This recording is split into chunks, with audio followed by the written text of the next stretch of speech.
नमस्कार दोस्तों, मैं हूं आलोक। स्वागत है आप सभी का आप सभी के अपने ही यूट्यूब चैनल आलोक्स ब्लॉग पर। दोस्तों, आज की इस वीडियो के अंदर आप लोगों से एक बहुत ही बढ़िया इंडोर प्लांट, स्नेक प्लांट या सैंसीवेरिया के बारे में आप लोगों से बात करूंगा, जिसकी बहुत सारी वैरायटी पाई जाती हैं। ये पौधा एक हार्डी प्लांट की लिस्ट में आता है, जिसे आसानी से लगाकर आप अपने गार्डन के अंदर रख कर इसकी केयर कर सकते हैं। अगर आप गार्डनिंग में बिगिनर हैं तो फिर आपके लिए ये बहुत अच्छा है ये पौधा। आप अगर इस पौधे से अपने गार्डनिंग की शुरुआत करते हैं तो फिर आगे चलकर आपकी गार्डनिंग में आपको अच्छा एक्सपीरियंस के साथ साथ जो है एक अच्छा कॉन्फिडेंस भी आपके अंदर मेंटेन होगा। ये पौधा कम पानी में भी आसानी से चल जाता है। अगर आप कई कई दिनों तक घर से बाहर रहते हैं, पानी आप कम दे पाते हैं पौधों के अंदर, तो वहाँ पर भी ये उस कंडीशन को भी आसानी से बियर कर लेगा। दूसरी चीज़, अगर आपके घर में धूप कम आती है तो उस कंडीशन में भी आसानी के साथ चल जाता है, क्योंकि इसको बहुत ज़्यादा धूप की ज़रूरत नहीं होती है। अगर आपके घर में मतलब ऐसी कोई जगह नहीं है जहाँ पर इनडायरेक्ट सनलाइट की व्यवस्था आप इसके लिए कर सकें, तो ये उस जगह पर भी बहुत आसानी से चल जाता है जहाँ पर हल्की-फुल्की रोशनी आती है या फिर तेज़ रोशनी आती है। अभी मेरे पौधे जितने भी आप लोग देख रहे होंगे, ये सभी मेरे टेरेस पर एक कोने में रखे हुए हैं, जहाँ पर लगभग 3 से 4 घंटे की धूप इनके ऊपर पड़ जाती है। ये वाली 2 पॉट जो बहुत ज़्यादा बड़े-बड़े हो गए हैं, सिंगल कलर के ग्रीन वाले, ये लगभग 3 से 4 सालों से मेरे पास हैं। और ये वाली वैरायटी इसकी जो है, ये भी लगभग 3 साल हो गई मेरे पास आए हुए। और ये वाली वैरायटी, ये मैंने पिछले साल जो पौधे ऐड किए वो हैं, इसी की मतलब इसी का मदर इसको प्लांट कह सकते हैं, क्योंकि मैंने ऐसे ही एक पत्ते से इन दोनों ही पौधों को, मतलब इन दोनों ही पॉट को ग्रो किया है। पत्तों से ग्रो किया था और अभी देखिए एक सिंगल पत्ते से ग्रो हुआ पौधा कितना ज़्यादा घना हो गया है। और लगभग 2 साल पहले की एक वीडियो होगी जब मैंने ये DIY पॉट जो है, इसके अंदर एक सिंगल स्टेम लगाई थी और अभी देखिए कितना घना बन चुका है। तो अभी देखिए इसके अंदर भी एक न्यू पब आ गया है यहाँ से साइड से। और ये वाली जो वैरायटी है वेरीगेटेड वाली, ये भी बहुत खूबसूरत लगती है। थोड़ी सी अलग है ये इससे। मुझे सभी वैराइटीज़ के नाम नहीं पता, आप लोगों को पता हो तो बताइएगा। इसको बैटल सेंसेशन ऐसे कुछ नाम से जाना जाता है इस वाली को। इसकी पत्तियां बहुत अच्छी हैं। अब जाकर इसके अंदर देखिए, यहाँ साइड से एक न्यू पब ये निकल रहा है। और ये वाला जो है मुझे लगता है इसमें से 20 से इसका ग्रोथ वाला पार्ट जो है वो है ही नहीं। इसी से अब साइड्स में एक पब यहाँ साइड में बन रहा है, देखिए यहाँ पे बना हुआ है, ये छोटा सा देखिए ये निकल रहा है मेरी उंगली के पास, और एक इधर निकल रहा है। तो अभी जब ये भर जाएगा पॉट तो देखने में बहुत अच्छा लगेगा।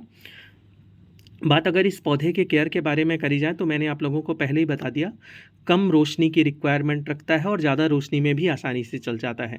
अंधेरे कमरे में भी ग्रो होने वाला पौधा है। और कम अगर ऐसी जगह आपके पास नहीं है जहाँ पर आप इसके लिए इनडायरेक्ट सनलाइट की व्यवस्था कर सकें, तो तेज़ धूप में भी ये पौधा अपने आप को अच्छे से बियर्ड कर लेगा। बस होगा क्या कि जब गर्मियाँ बहुत ज़्यादा होंगी तब इसके कुछ पत्ते बर्न होने लगेंगे, वहाँ पर आपको थोड़ा बहुत ग्रीन नेट वगैरह की व्यवस्था या फिर किसी भी तरीके की छाँव आपको अपने पौधे को देनी होगी। दूसरी चीज़, मिट्टी के बारे में बात करी जाए तो एक हिस्सा मिट्टी, एक हिस्सा रेत, एक हिस्सा कंपोस्ट, ये इसके लिए वेस्ट सॉयल मिक्स है। लेकिन अगर आपको अपने पौधे में ज़्यादा पप्स बहुत जल्दी से मेंटेन करना है कि जल्दी से आपका पॉट भर जाए, ये तो अभी जल्दी में मैंने अपना पुराना वाला जो पॉट था उसको अलग किया था। एक पॉट इसका नीचे भी रखा हुआ है, एक मैं अभी यहाँ इसको टेरेस पर ले आया, तो मैंने अलग किया था। तो बहुत तेज़ी के साथ भर गया। लगभग 3 सालों में मैंने इससे कुछ नहीं तो 20 पौधों लोगों को दिए होंगे। 2 पॉट मैंने बनाए, 3 से 4 ग्रो बैग मेरे पास पड़े हुए हैं। हैंगिंग बास्केट में भी लगाने के लिए डॉफ वैरायटी बहुत ज़्यादा अच्छी मानी जाती है, तो मेरे हैंगिंग बास्केट में भी लगी हुई है। तो अगर आप मिट्टी जिस हिसाब से मैं बता रहा हूँ, एक हिस्सा मिट्टी, एक हिस्सा रेत, एक हिस्सा कंपोस्ट, एक हिस्सा कोकोपीट, अगर इस हिसाब से मिट्टी बनाएंगे तो मिट्टी थोड़ी सॉफ्ट सी बनेगी और उसके अंदर पप्स बहुत जल्दी मेंटेन होंगे। दूसरा, पप्स बनाने के ज़्यादा जल्दी जो है बन जाए, आपका पॉट जल्दी से घना हो जाए, उसके लिए आपको मीडियम साइज़ का पॉट अपने पौधों को देना होगा। जैसे अगर आप एक सिंगल स्टेम लाकर लगाते हैं तो उसको 6 से 8 इंच का ही पॉट दीजिए। जब वो उसके अंदर आप पप्स बनते देखिए तब उसको रिपोर्ट करके उसमें उसको बड़ा पॉट आप दे सकते हैं। जैसे कि अभी देखिए ये इतना ज़्यादा घने बन चुके हैं, तो मैंने इसके अंदर 2 स्टेम्स लगाई थी। अब हाँ, एक स्टेम लगाई थी, लेकिन वो काफ़ी ज़्यादा बड़ी थी और साइड से न्यू पप बन रहे थे, और इसके अंदर मैंने 2 लगाई थी। तो शुरुआत में आपको मीडियम साइज़ का ही पॉट देना है। जैसे देखिए ये छोटा-सा बिल्कुल है, अभी मुझे ये गिफ्ट में मिला था ये वाला वैरायटी, तो मैंने इसको एक लगभग 3 से 4 इंच के पॉट के अंदर लगाया है। जब इसके अंदर और भी 1-2 पप्स बनते देखूँगा, तब मैं इसको निकाल कर रिपोर्ट करूँगा। तो ये पॉट साइज़ की बात हो गई। पॉट साइज़ आपको शुरुआत में बड़ा नहीं देना है, प्लांट की साइज़ के अकॉर्डिंगली आपको पॉट सेलेक्ट करके देना है।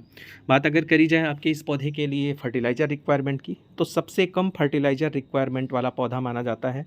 अगर आप अपने पौधों को खाद कम दे पाते हैं, केयर कम कर पाते हैं, तो ये आपके लिए बेस्ट ऑप्शन है। ये कम खाद में भी बहुत आसानी के साथ ग्रो कर जाता है। साल भर में एक बार फर्टिलाइज़र दे दीजिए मार्च में, या फिर जब कभी भी आपको याद आ जाए, डोरमेंसी आने से पहले इनकी आप खाद दे दीजिए, आपका पौधा बहुत अच्छा ग्रो करेगा। बात करी जाए आपके इस पौधे के लिए वाटरिंग रिक्वायरमेंट की, तो कम वाटरिंग रिक्वायरमेंट वाला पौधा है आपका ये प्लांट। अगर आप पानी कम दे पाते हैं तो फिर आपके लिए बहुत अच्छा ऑप्शन है। आपका ये पौधा उसमें भी बहुत अच्छा ग्रो करेगा। बाकी मिट्टी को चेक करके पानी देते रहेंगे तो वो अच्छी बात है। अब एक समस्या इसकी जो मैं बात करूँगा, एक अभी व्यूअर ने कमेंट किया था कि मेरा स्नेक प्लांट की जो पत्तियां हैं वो गल कर निकल जा रही हैं। तो डियर मैं आप लोगों को आपको बता दूं कि आपका पौधा निश्चित ही रूट रॉट हो रहा होगा। आप इमीडिएटली उसको अपने गमले से निकाल कर उसको फिर से नए छोटे से गमले में लगा दीजिए। जब आपका पौधा स्टेबल होकर ग्रोथ करना शुरू कर दे, तब आप उसको दोबारा से बड़े पॉट के अंदर लगा सकते हैं।